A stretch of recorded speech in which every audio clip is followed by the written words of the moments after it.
So we're here at Jade and we're having the deep fried shrimp, which tastes delicious, and the egg roll, which I have not tried that yet.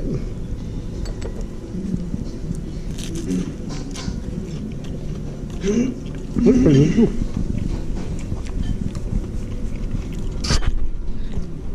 And here is my pork fried rice loaded with pork and egg, and looks very, very good.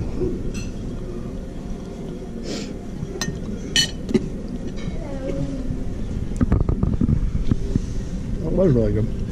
I ordered something different than I normally order here. I'm going to try the sesame chicken. I haven't had a chance to try it yet, but I'm sure it will be just fabulous.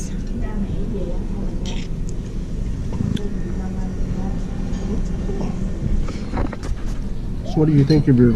So the sesame chicken ended up being very good. It has kind of a sweet and spicy chili sauce on it.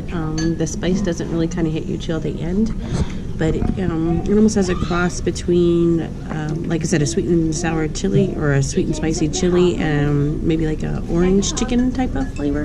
Very good. Rice was okay? Too sticky, or? Oh no, rice was perfect. And my pork fried rice was excellent. Big pieces of pork in there. Look at that. And excellent flavor to it. But haven't had a bad meal here yet. So